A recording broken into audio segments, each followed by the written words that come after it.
Hi, everybody. Welcome to the Quarantine Crawl. I'm your host, Isa the Bartender, and this is our last episode. So we're going to have a lot of fun tonight here in the Terrace Lounge. We've got several guests tonight joining us. And as I said, I'm Isa the Bartender, your host. I go with she, her pronouns, and we'll just go around clockwise. Oh, God. That's okay, new. good. Thank you. That helps. Hi, I'm Amy. I use she, her pronouns as well, and I struggle with what clockwise means. I'm Grace. I'll use she, hers. I'm Laura, she, her as well, and hi. Hi. So welcome, everybody. We're here in the Terrace Lounge tonight because it was easy and convenient because we had our last show here. I think this is my favorite bar we've been to. It's my favorite too, and I would really enjoyed decorating this space. So it's really nice out here. And probably drunkenly knock over some of those things later. Well, as long as you don't add to the blood stain over there, it's fine. Oh no.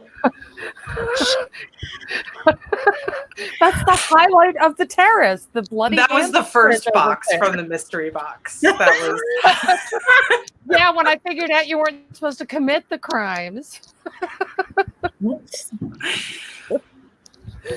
So I don't know how many of you know this, but I was an art major for 3.5 years. I was almost all the way through an art degree, and I didn't know what I was going to do with it. So I switched to English. Yeah, there's a useful major. But I've always loved art. The jewel thief that I write about is also an artist. He was trained by a very famous artist. He was a model. He learned to paint and forge paintings, and he collects art, sometimes for himself and sometimes for other people. So this has been part of my life forever.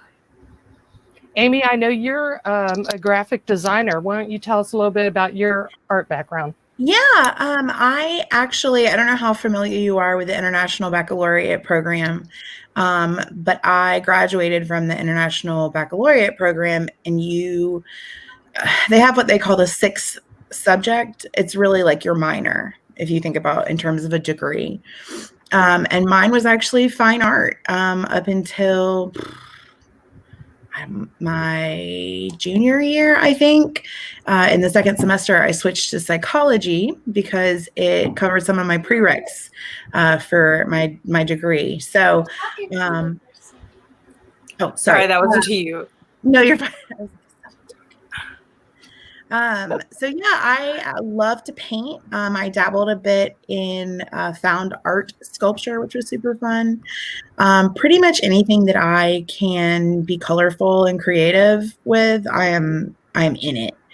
And that translates pretty well to what I do for a living now, which is my own graphic design company, and I get to make pretty things and do what I want. And you also make some beautiful designs for my company. We sell a lot of Amy's merchandise in our store, and they're just such fun, whimsical designs. I love them so much. I'm really looking forward to seeing what you have for the summer collection. I'm really excited. I'm pretty sure you know that I can't do a summer collection without throwing a mermaid in there. So I'm really excited. Grace, I know you've studied a lot of art, and you're an archaeology major, and that connects quite a bit into how art has shaped the world. So I'm really looking forward to what you have to say. Tell us a little bit more about your art background. Well, you got close with my major. I'm an anthropology major. Anthropology. Dang it. You're still like Indiana Jones. It's fine. It's still fine. It's still a major that pisses off your father. It's fine. It's under the umbrella. I just don't want to do the whole standing in dirt thing. So you'll wait till the stuff gets taken to the museum and then support that. Yeah. I've done a little bit of research on art, mostly modern art, and or cave paintings. That's what I know the most about. But I know a lot of how it ties in to culture, how our culture has influenced like the art sections, not sections, styles and trends that are going on. Mhm. And I have like a fun fact that because I've also done a lot of childhood development studies.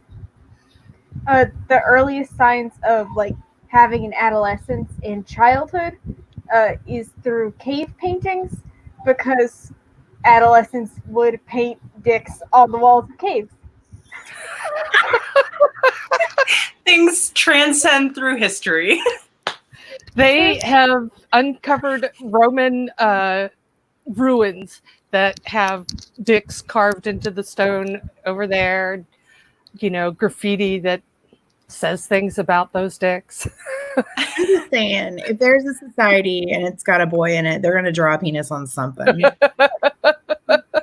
There's more like romantic things, like capital R romantic, like because you can see that there's evidence of children like pulling their fingers down walls, and you can like see where the clay was moved, and you can see the little finger strokes, and they had to be like riding on someone's shoulders.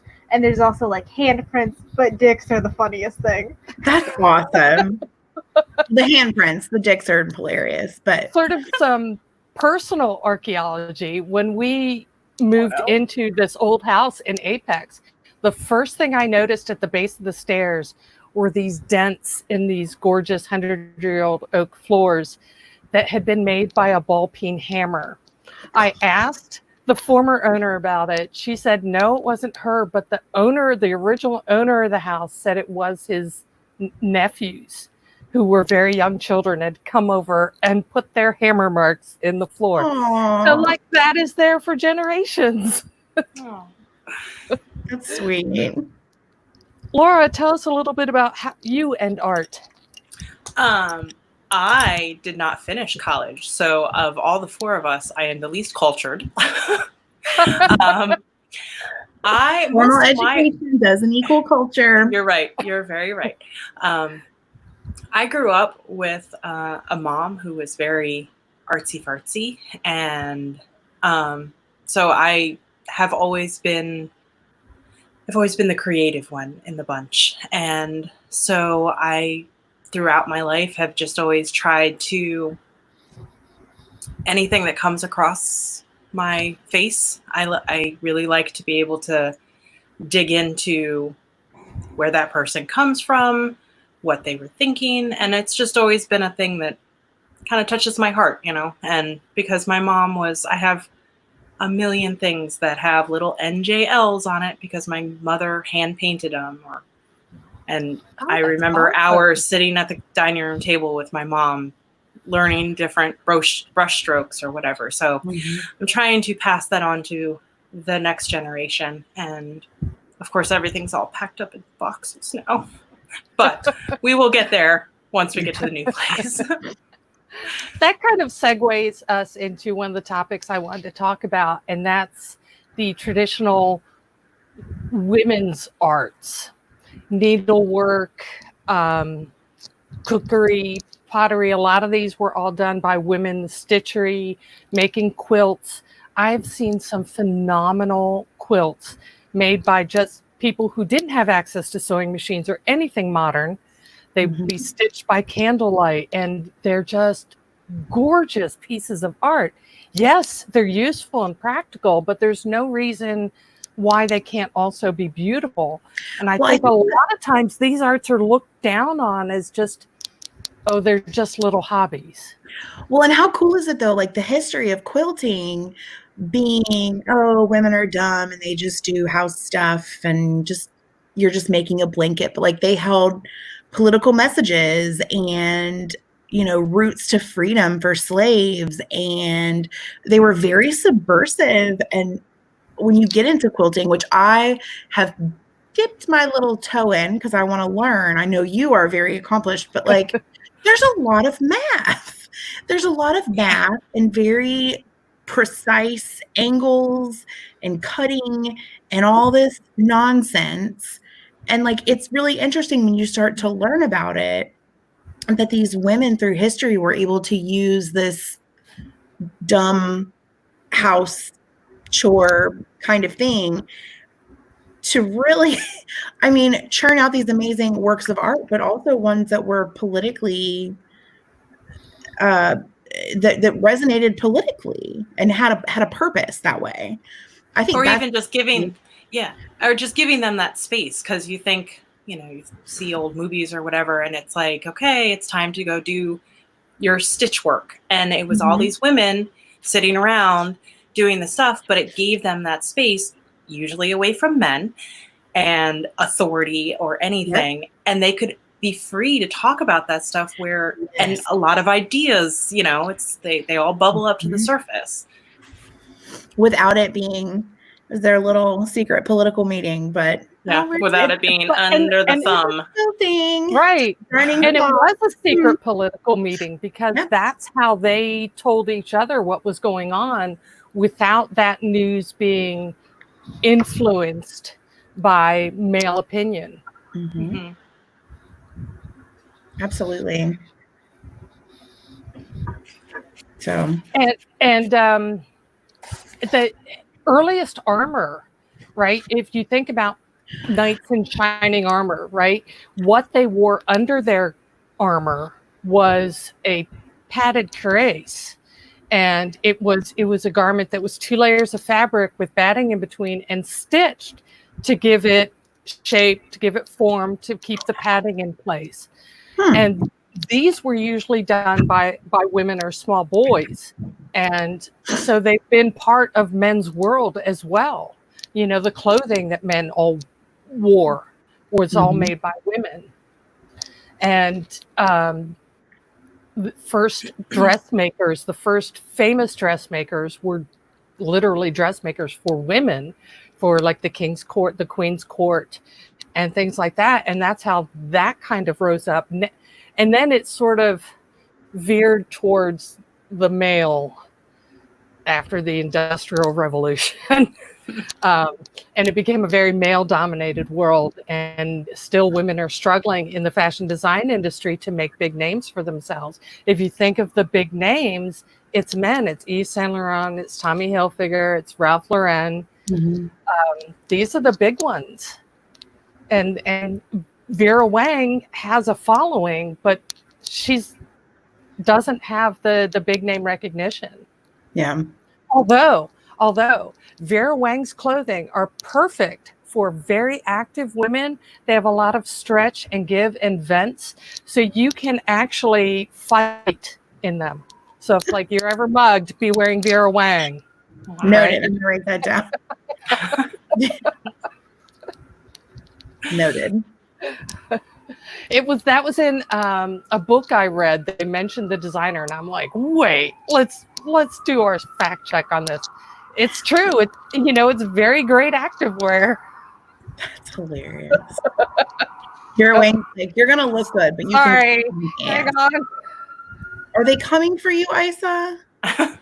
What did you do this time? What box did you open this time?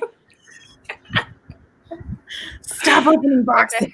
No, I live very close to downtown Cary, and there's always sirens going down my street. I'm right off of Maynard, which is why I did that, because I wanted to see if it was outside that I was hearing that. I'm in the middle of nowhere, and we hear cows. It's not the same. Well, Grace is also very next to firefighters, the police, the ambulance, and a train. I love the train. Even in my Greensboro apartment, I'm directly across from a train. I'm so used to living by a train. There's apparently one that goes through at 4:00 in the morning, and I've never heard it. And I'm 2 blocks away from the train station. My husband grew up in a house that you literally could stand on the front porch and take a rock and hit a train passing, because it was just in their front yard. So, and how often did he do that? I'm sure a lot. But when, his mother always says, doesn't bother him. I mean, she lived there the whole time she was pregnant with him, and he grew up there. So we moved into a place that was near a train, and it never bothered him. Me at 3:00 in the morning was like, oh, Shut up.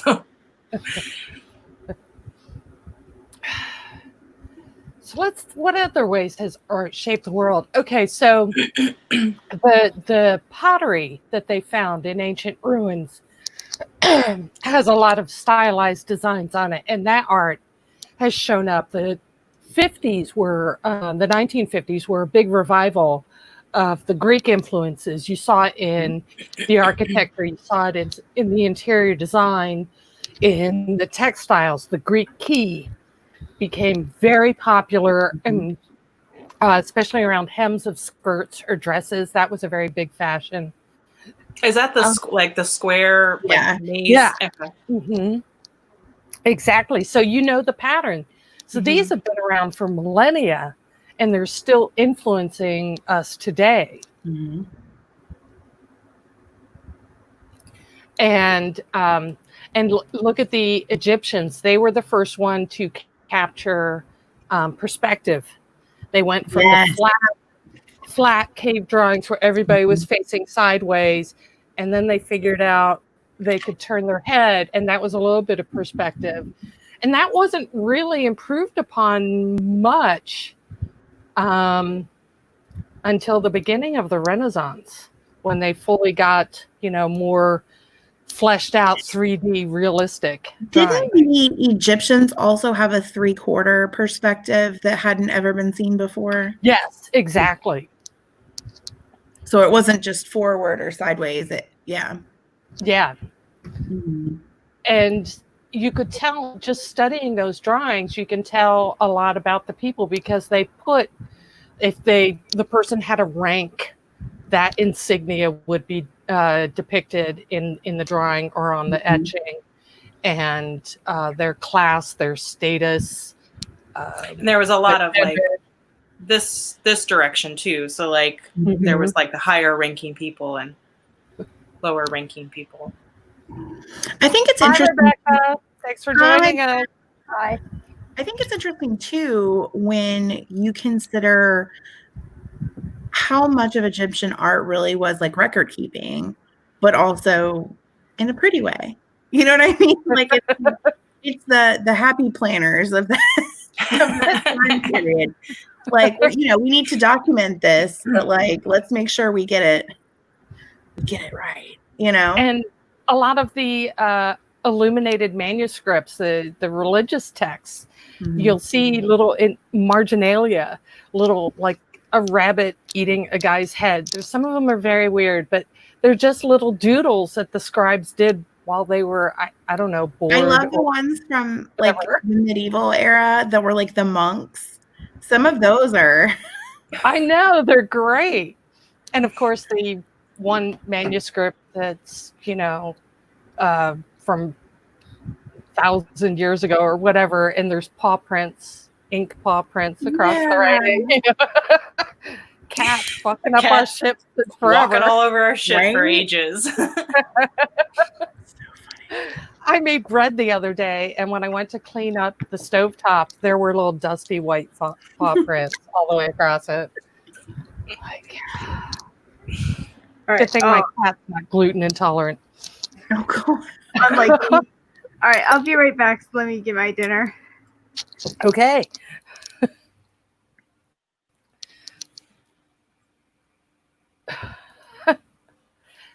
Hugh says accountants can't be artistic too. Yes, put the little curly cues in your numbers, dot your little I's with hearts. Little doodles in the margin, taking up a or making the columns like zigzag while you're going down. I was the one in math the bad class news that had is you don't have any money, but look how pretty your books are. Oh God, that would stress me out so bad. Pulling out all the gel pens. Yeah. Oh, gel pens. It's blast from the past. Oh. Art So tell me about the art behind you. Are these both your creations? Yeah. Okay. So this is a painting that I did in one of those drink your painting things. You drink and paint things. So I did that one. I really love this one. This is my very favorite piece of art. This is a quilt wall hanging that I made based on a drawing that my middle daughter Rose did when she was about 8 or I 9. love it. This is me in the spaceship, but somehow this is also me too, and it's a guardian angel hanging on. Because you're a And mom and we do everything. we do everything. Aw. Yeah. The triangles, is that like a flying geese? Is that right? The pattern for the These direct down here, yeah, these are flying geese, and up in the corners are pinwheels, and it's bits and pieces left over from other projects. be impressed that I knew that, please. So I'm very impressed, actually. Thank you. So some of the pinwheels up there and down here are from leftover pieces from the baby quilts that I made for Grace and Alice. Aww. I love it. I love those, as Isa called them, drink your paint classes. It's really funny. And my husband once was like, so you know how to paint. What? And I'm like, I get to go be in a room where all of my supplies are already set up. There are no children to ask me questions or touch my things. And I don't have to clean up. Yeah. And so it's the best. It's like free. And you get studio to be time. with other grown-ups. It's great. I don't even care about other people. I'm The just first so time happy to be away from my school children. And so I think I'm kind of obnoxious in that I never do what we're supposed to do. And one time I went to one that was like a wine bottle, something or other, but I don't drink wine. So I made mine a bottle of Diet Coke. And I think the instructor is always like, can you please just not I changed this one a bit because I wasn't happy with the placing of some of the pottery. And there's one in there that was supposed to be a Charleston, South Carolina beachfront with all those pretty beachy colors. Mhm. And I'm like, no, we're doing a Tuscan walkway. And so it's all done in. These are some of mine if you want to see. I don't Yeah. want to really show you my laundry pile I was folding, but I saw. Look at the cow. is my cow. I don't know if you can see the Harry it Potter Hedwig? one. Yeah. Aw. I did this also. It was actually one of my first graphic pieces that I did, was a gift for my husband for our first anniversary. I don't think I love the have little any- piggy. What's the page that it's on? The little pig with the. It's a page from the dictionary. It's in the M's. It's macroblade to madam. Okay. Yeah, it's cute. That was actually a gift. I'm really into pigs. I love them. But yeah, we have a bunch of my artwork You around should the have house. seen Amy when I took her to Pigtown. It was I thought delightful. you were going to explode from happiness in It was- Pigtown. It was amazing. There was a giant mural. I was so excited. So one of the things that's really cool, like around the house, is I would say about 50% of the stuff on our walls is mine, which I love. Like kind of like you said about your mom, how you have just, I've got that little ATL on so many of the things in our house. And the one that sucks though is that one of the big pieces we have in our house is a painting of the moon. And it's very stylized and very cool. And it's one of the few that aren't mine, but it gets complimented all the time. They're like, did you do that? It's amazing. And I'm like, no. Could you point out one of the other 20 paintings up? Gee, this Just one's put not your mine. initials in the corner. It's fine. I know. It's mine now. No, this is a mass produced piece that I got at the mall, actually. Well, the first time I did one of these, they give you a little frequent buyer card, right? And I'm like, who the heck is going to do 6 of these? Well, I have 5. I have so many of them just sitting because I'm like, why do I don't need this. Well, these are out here because they just usually get propped up around the house. I have other artwork that's actually hanging on the wall, but I've been rearranging the furniture like once a month. And I don't want to move the art all the time. Yep. So, I have just a stack of unfinished paintings in one of my rooms. one of your rooms. We moved in here thinking, oh, we'll just be here for like, we just had to get a place because Adam got a job out here. So we just got a place. And unfortunately, we ended up staying in this shoebox for 2 years. But so, yeah, I'm just like, no, I hate this place so much that I refuse to even like put anything on the walls. So like all of my artwork, all of my stuff is still in boxes, and it makes me very sad, but it's also making me very excited because we're going to a new place and I get to decorate stuff and I can do things. Yeah. And make the house your home.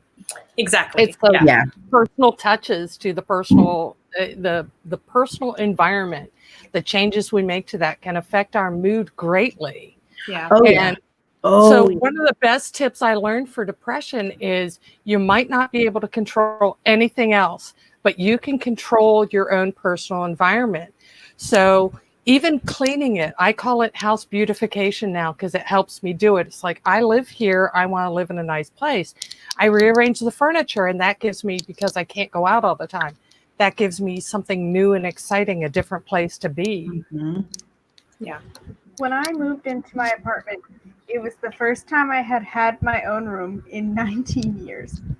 And I started decorating it, and I love it. I have paintings that I made hanging on my walls. It is what some people would call deeply unsettling. But people who know her just say, oh, that's Grace.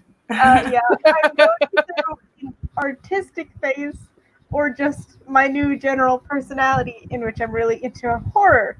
Uh-huh. So I do a lot of kind of creepy paintings. I've been listening to a lot of horror podcasts, watching like movies. I'm also, so like that, there's some gently unsettling things on my wall, as well as like there's a quick drawing based off like a poem I like. And unrelated to horror, I swear, is a doll collection.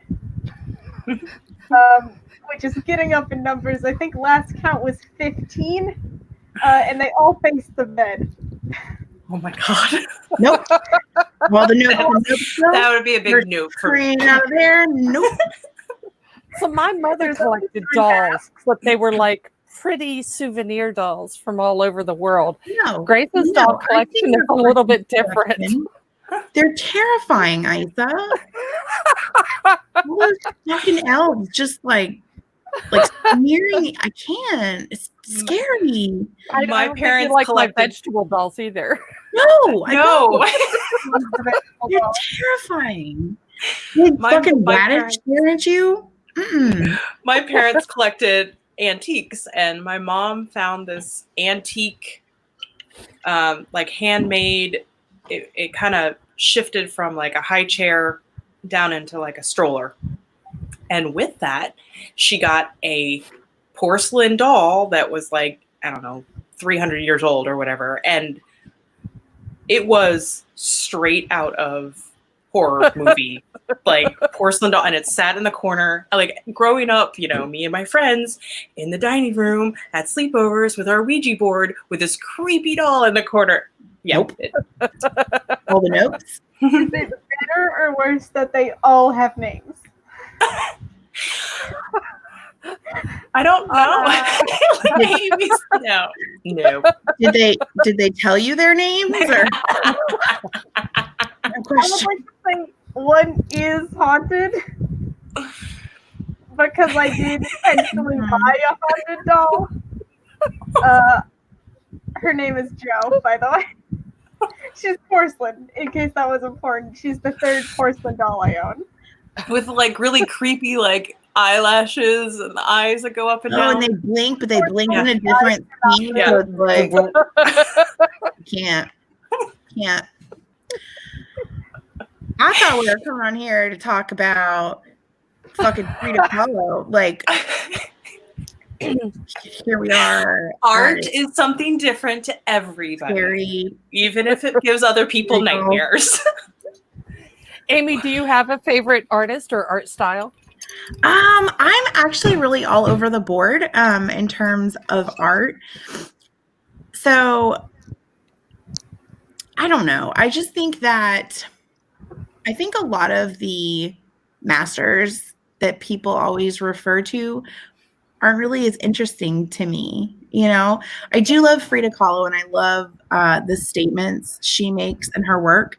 One of my favorite artists, so little glimpse into baby Amy's life. When I was little, I really wanted to be a Disney artist, like back when like they were drawn, you know what I mean? And Mary Blair is actually thanks. They did. Mary Blair is actually she's an illustrator, but she also has done a ton of concept art for Disney through the years. She did a lot of the work on the original Cinderella, stuff like that. And I believe she was also a hand in designing Small World. And I love her stuff. I love it. It's very whimsical, but like colorful. And I think for me with my art, a lot of what I'm drawn to is the use of color, the contrast of colors, things like that, versus necessarily the subject matter, I guess, if that makes sense. I feel like I just went on a weird tangent and we're still thinking about dolls. And I think that's perfectly acceptable to like, you know, a color palette more than a style. And it's also, in my opinion, perfectly acceptable to choose a painting just because it looks good over the couch. You know, there's no gatekeeping to art appreciation. A child's drawing is just as important as an important painting. Yeah. Well, we kind of touched on mental health. Like, I think sometimes when I don't have a child with me pulling me through the art museum just to get out to the park, but like when I can look at, because there's times where, you know, I'm in a really bad place and I can't explain it to anybody, but it's just like, I might feel fractured, you know? And so like the abstract, you know, where the like the expressions of the painting. Oh my God, Reese, you are not. My cat is pulling me down. She's completely tangled in. Sorry about that. Yes, we're live. So, like, you know, the expressions are really important to me because I think about how those people might have seen themselves or other people, you know, just based on maybe how somebody had told them how their day was. And just being able to manipulate that and translate that into a thing is just always very interesting to me. Like just the way it, and like you were saying with the colors and how they use the colors, I've always liked the way they use expressions or placement of things because it speaks a lot how you see the world. Absolutely. Based on how, you know, what's going on up here and what's going on in here. So I also love how Renaissance painters painted hideous babies that looked like weird potato people. That's my favorite. And like the cats would have those weird potato baby faces. Or like human faces. Yeah. My favorite part of going through the art museum is we always start in the medieval section where it's almost exclusively pictures of the baby Jesus. And then we stand there and we laugh at the malformed baby Jesus. There's like this sculpture and it's like the Madonna and Child except expressionless, blank, unfeeling eyes on the baby Jesus, and we cannot look at it without cracking up and we get dark looks. It's ridiculous. Have you seen, now there is like a series of memes that where people like put commentary on like fine art, like famous fine art pieces. Have you guys seen these? No. God, they're so funny. They're so funny. There's one that's like when your kid calls your name a million times, and it's this lady in like a Renaissance painting, and she's like, bruh. Oh, she's like in the Oh. painting. Like fucking Yeah, hilarious. okay, yes, I've But seen those. It's And, like- many of those. There's one where they're in a bed chamber of some sort, and like the lady's trying to read, and the guy's obviously talking to her, and she's like, I'm just trying to finish. exactly. It's I super think- funny. With COVID-19, I think one of the ones that I saw that stuck out to me was like, now we all understand why, like, during the plague, Yeah. all the paintings were about a bunch of women with their tits hanging out. Like Because laying on a bed. with the tits out. Yep. What else have you got to do? Exactly. With children hanging off of them. Yeah. Yeah. Yeah. You can paint them as cherubs all you want. There's still 40 fucking kids asking you for snacks. Little insight into my COVID experience. Going back to mental health, and I was in New York for about a week and literally had nothing to do during the day. So I went to museum after museum, and one of them had this very detailed exhibit on Edvard Munch, who you all know is, the Scream. Yeah. Yeah. But he also did a bunch of lithographs. But his sister died, and he wasn't allowed to go near her because, like, she was contagious or something. So he wasn't able to be with his sister for like the last 2 weeks of her life while she slowly died. And it really took a toll on him. And that's one of the reasons that his works are so depressing and dark, but they're also extraordinarily detailed. Mm-hmm. And the process that he went through making a lithograph is very difficult, because first you have to carve the design onto the block and then print it. Mm-hmm. And he developed so many techniques himself just doing this over and over again. But the only piece of work that anybody ever knows is that one oil painting. And oil painting was not his main. Yeah, it wasn't his niche. Yeah. Not at all. That particular painting was in a set of 3 paintings. One of them is even called The Anxiety. And it's the same bridge, it's the same color palette, and the same feeling of emotion on people's faces. Mm-hmm.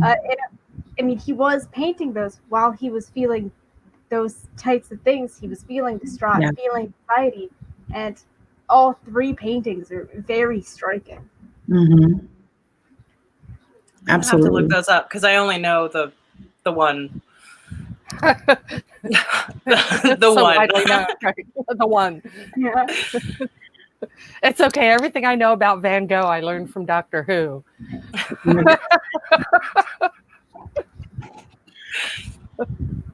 There's a great show on is it the Amazon Prime, and it's Creative Galaxy, and he's watched it since he was little, and every once in a while I'm just like, oh, I know that painting, and I like find myself going, oh, okay, yeah. Little Einsteins has done some too, either about like composers or artists. Yeah, and they always match up the music and the paintings. Yeah. Very cool. What else can we talk about? I want to talk about art and its relation to politics. That's that's something that is very interesting to me, and something that a lot of people like to think is very recent, and it's absolutely not. Like, political art existed long before Banksy. Like, you can't, you know what I mean? I'd like to talk a little bit about that, especially from maybe Grace's perspective in terms of like an academic perspective. Not to put you on the No spot. pressure.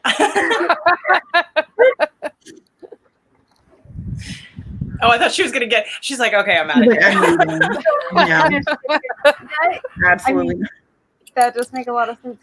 Even going back I think to start just like going back to like Rome, people would like politicians would literally commission statues of gods that looked like themselves. Like there's so many statues of Zeus that's straight up just Julius Caesar, and Augustus Caesar would do the same, or they would get statues of their loved ones as also famous Greek figures. So there's plenty of like Athena as Cleopatra, or one of Julius Caesar's lovers as, oh, I should know this.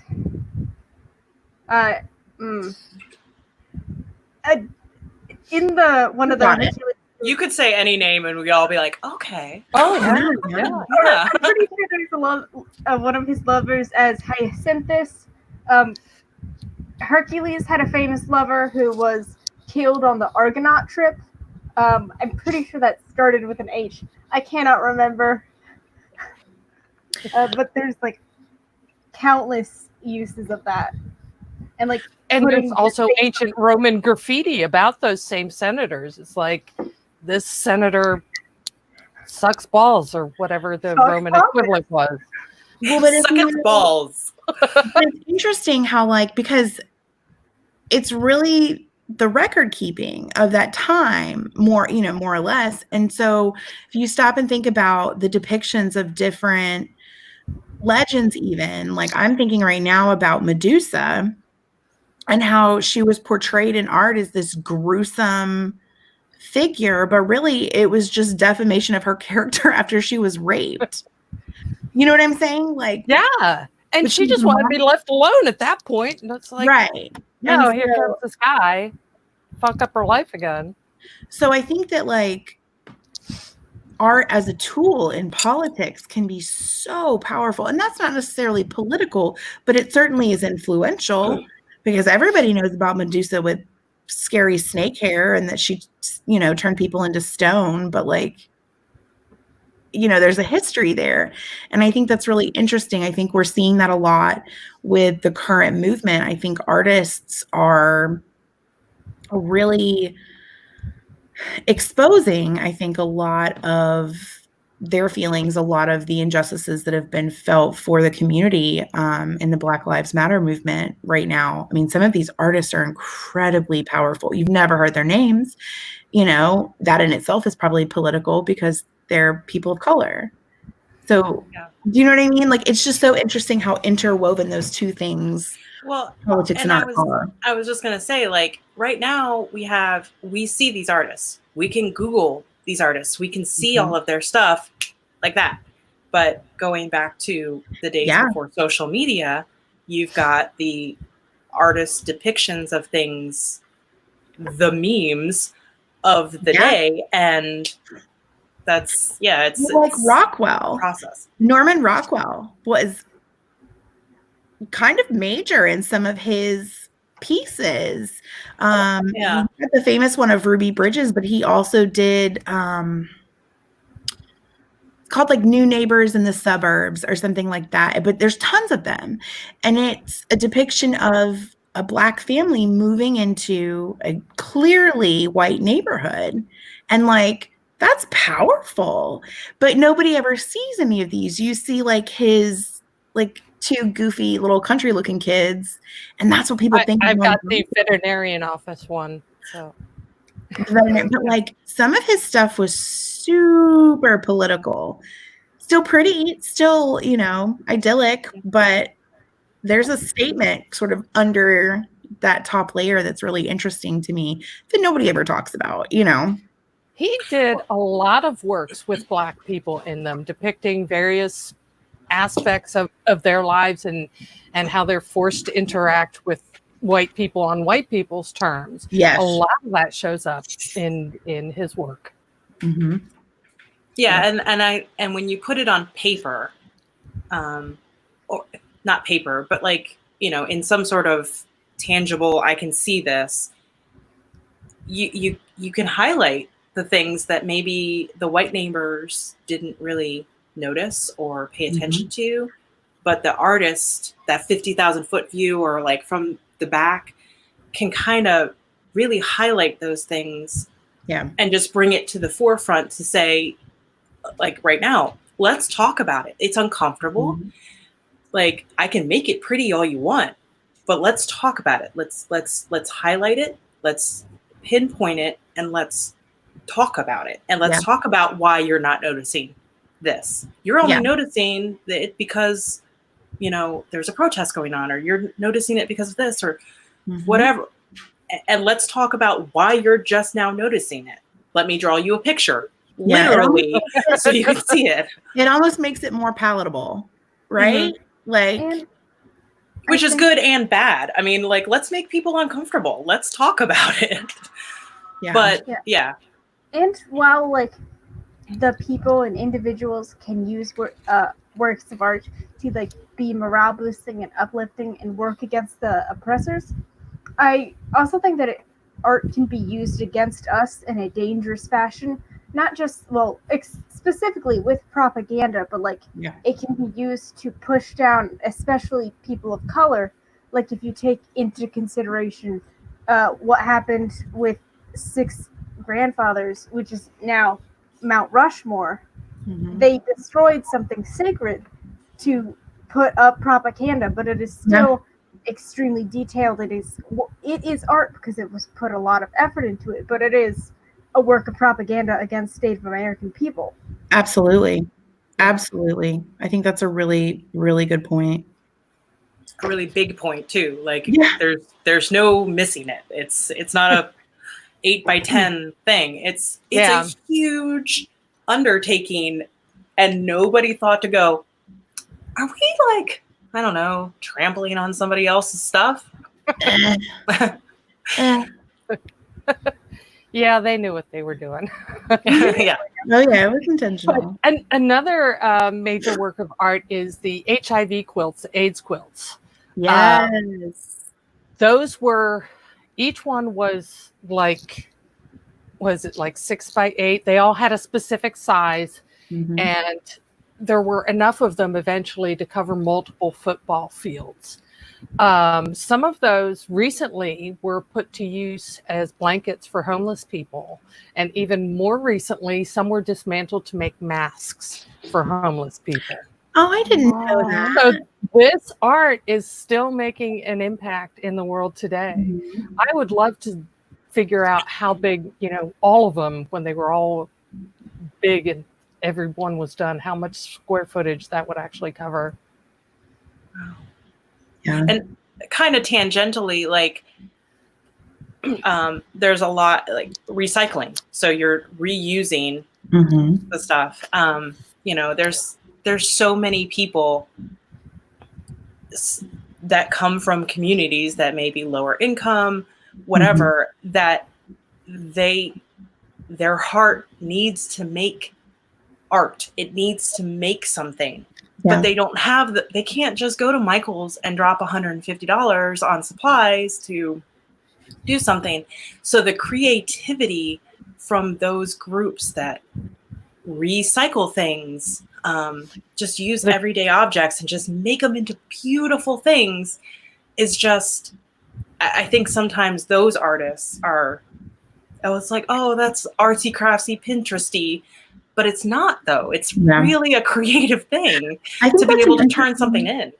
I think that's an interesting point about essentially the privilege of being artistic. There is an element of white privilege there, not just monetarily, but like free time. You know what I mean? Mhm. Like if you're in a low socioeconomic situation, like, I'm sorry, when you have your free time to set up in your studio and paint, like you don't.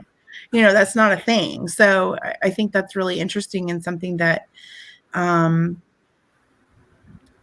lot of people don't think about. You know what I mean? Found art and collected art, which used to be referred to as tramp art, is one of my favorite aspects of it, because I saw an entire circus, like a 3-ring circus, acrobats, clowns, jugglers, the whole thing, made out of bottle caps and paper clips and bits of wire and pieces of road sign, and it was phenomenal. It was amazing. There was an enormous amount of time and energy spent on this, Yeah. and like no money. Yeah. A So- glue gun and just some imagination. Well, that's a lot of it. epoxy fumes, I'll tell you that. Yeah. So I mentioned that I dabbled in found art sculpture. And the series that I did, which we'll get to what happened to it in a moment, be prepared to cry because I did. I did a recreation of Descartes' The Dancers with found art sculpture. So super cool. I loved it. I was so proud of it. And my dad threw it away because I had to store it in the garage. That's like where I worked. And he thought it was trash. Oh, Yeah. it's horrible. Now you know why I switched to psychology. So you could deal with that. I Yeah. was like, I'm out. I'm done. I 2.5 wish I had years studied worth more of work. psychology in school. Huh? But maybe somebody found that and they Yeah. are treasuring that. God, I And hope so. dinged up as it may be after being thrown away. Like they That found it. heifer Was with like her somebody. lampshade skirt was heavy as hell.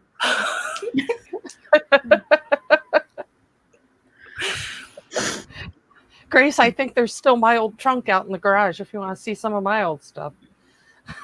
I'm getting close to starting to root to the garage to feed my own new hobbies, which is spinning wool. I learned how to do that. Ooh. Oh, there should be carding supplies. I think I have a pair of wool cards and some Yeah. other stuff. We're gonna go deep diving for that soon. Beware the Furby. I'm sure it's still alive. I need to give Alice the Why is Furby. the She wants to whole cannibalize it. program just terrifying. I keep We had one of trying those to little check normal Furbies, right? We things had a and bunch then of those. scary And when shit. the kids got tired of him, it got boxed up and put out in the garage.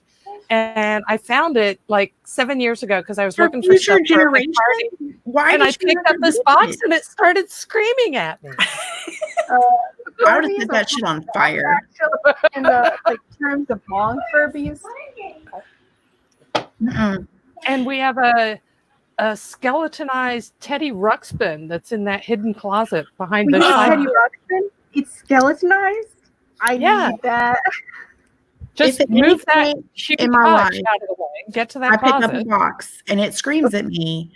I'm lighting it on fire. You're setting Kill it it. on fire. Kill it with fire. Like I said, I I'm like just walking away. I may throw some salt on it just to be safe. Like I'm not. Mm-mm. Nope. I wish I had some of my earlier stuff. I did find a family tree that I had painted, and it looks like it was painted by a 14-year-old. It's not very good at all. and I redid it in college, and it wasn't much better. my art degree was more in fashion and textiles. We all had an artistic journey, Isa. My personal slogan is make bad art. Yes, I because love you making can't bad make art. you can't make good art until you make bad art. True. And making bad art is really, really fun. Also true. I think Some that's of been my big thing Prized with possessions are the Ridley. things the kids have made me throughout the years. These little, air dry clay sculptures and the weird drawings that I still have, and these little knickknacks around my house. That's awesome. I Early art. am really obsessed with Henry's art, and it is all over the place. And I think my husband is like, okay, we can't. We have 2 kids, honey. Like we can't keep every single thing. And I'm like, okay, but so are you all familiar with Shaun the Sheep? Yes. Yes. Okay. BRB, hold still. We used to have literally a wall papered with our old art. Yep. And I have five of the kids' artworks, one from each kid, that's framed and like serious artwork. It's awesome. Oh, look. Aww. Doesn't it look like Shaun the Sheep? Yes. Was he trying to make Sean like the little? I don't know. I don't know. He pulled this shit out of his backpack one day, and I was like, "What's that, buddy?" He's Are like, the eyes two different "They're sizes? 2 different sizes." It is my favorite thing he has ever brought home. He's like, sheep starts with an S. Actually, he probably said S starts with sheep because that's how he always said it. Yeah, I was like, it really does, buddy. It really give me that before you break it. And it's been on the wall of the kitchen for probably 2 or 3 years. You're welcome, Rebecca. I can see his eyes move. We are all about some googly eyes in this house. Right? I love googly eyes. But I was like, that he did a really good job. Shaun the Sheep. Oh, God. I love it. I love it. Oh, if you want nightmare-inducing art, I recommend looking up Saturn Devouring His Son by Francisco Goya. Anything I like a really Goya is a dark goddamn period. nightmare. Like love SON Goya. or SUN? It's devouring his SON or SUN? SON, as in Okay, like, so Saturn the Yeah. person. Well, anything Yeah. by Goya is terrifying. Okay. I mean, love it. It's yeah. I love depictions of death in artwork. It's one of my favorite things is death in artwork. I mean, Blame it's her. really a very common theme. If you think of what is the name of it? It's by Picasso. It's all about Guernica. Does anyone Yeah. know? It's a depiction of this town, Guernica, was like bombed, I think. And it's basically a painting of like the death and destruction that occurred from that. And it's, if you just kind of glance over it, it doesn't really stand out to you because it's all kind of this monotone, like gray, black, kind of dark, gloomy. But then you start to look at it and it's painful and it really kind of elicits this uncomfortable emotion. You know what I mean? And I think that, that's, if you stop and think about it, it's incredibly powerful to be able to elicit that kind of response from someone. Do any of you guys do photography? Do any of you do? Dabbled. Because I feel photography does that a lot, and that's always been a big thing to me. Capturing, yeah, you really are. You're capturing this moment of time. Yeah. What really gets me are still lives, because you look at them and you see like beautiful fruit and like mirrors and then you get a closer look and they're called natura mortis for a reason. Every still life is about death and dying and mortality.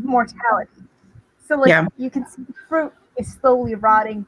There's moths, which are the symbol of the soul. Yep.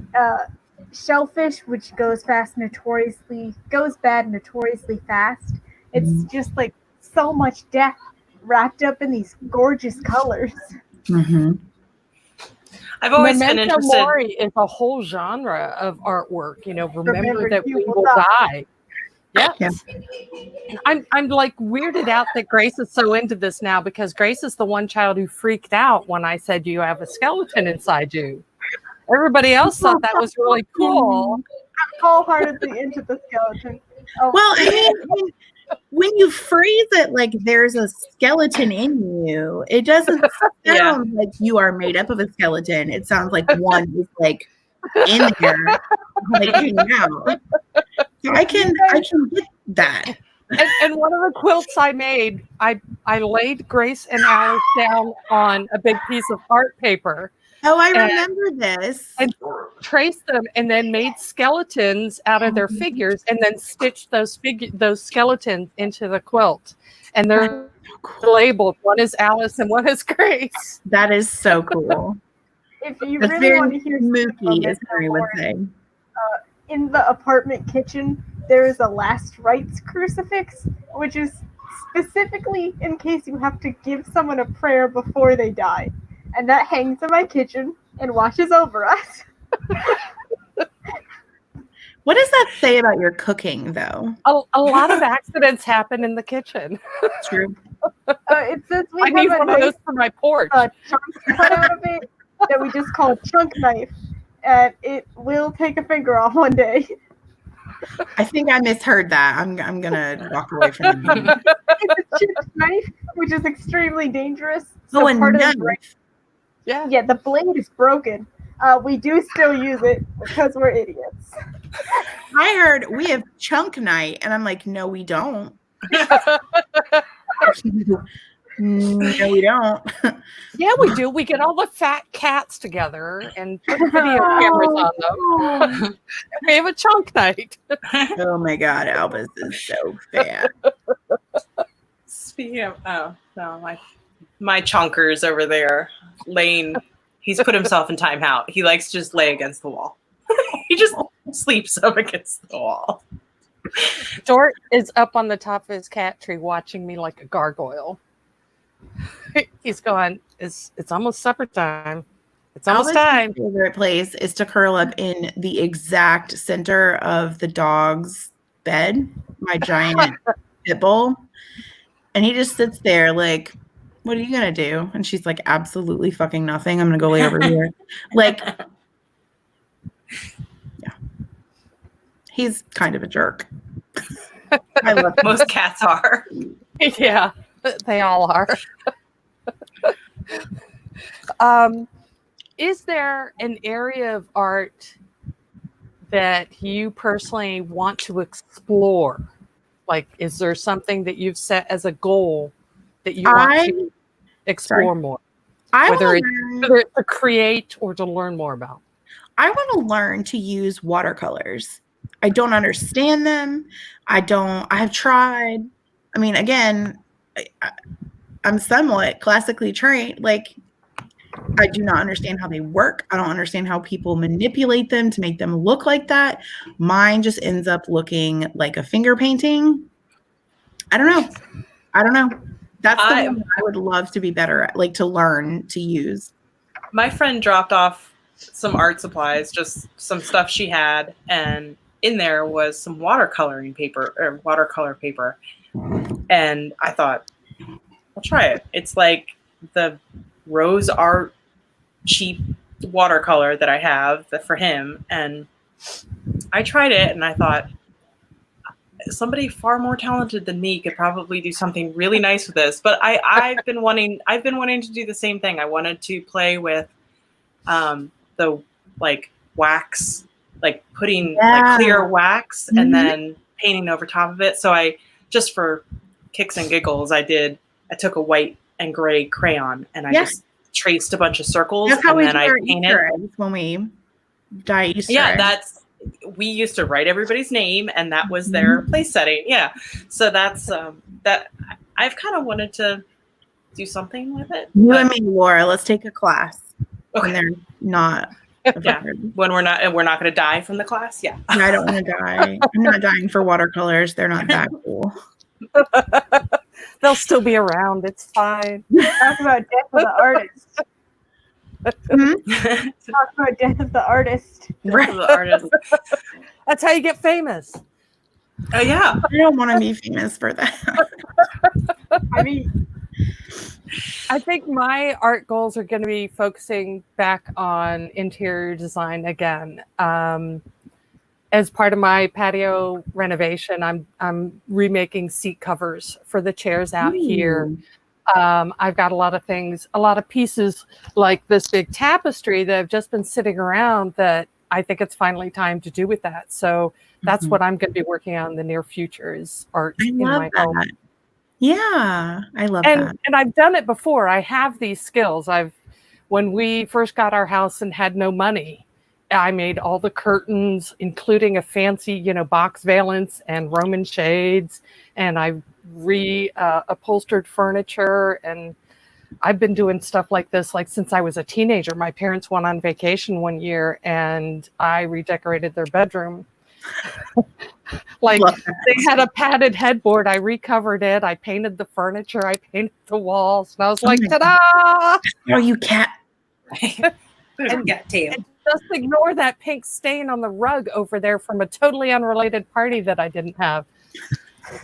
At least it wasn't blood, was it? No, it was Hawaiian punch and vodka that my friend spilled on my mom's brand new seafoam green carpet. And I put baking soda on it because I was 16. You know, what are you going to do?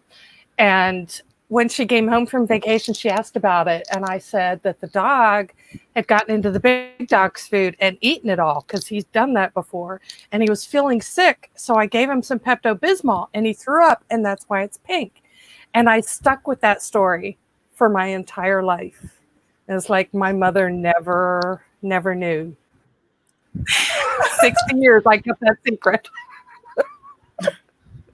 Well, I guess it can't be 60 years because I'm not that old, but a long time I kept that secret. Well, that's like military FBI level of like Mhm. secrecy holding. And like my brothers knew, they knew what was going on. They didn't know the exact story, but they knew that that was a lie. And every now and then one would ask me about it, and I'm like, no, it's a dog. No, it's dog. Pepto-Bismol. What? It's Hawaiian punch colored? No, it was Pepto-Bismol. I remember clearly. That poor dog, he was so ill.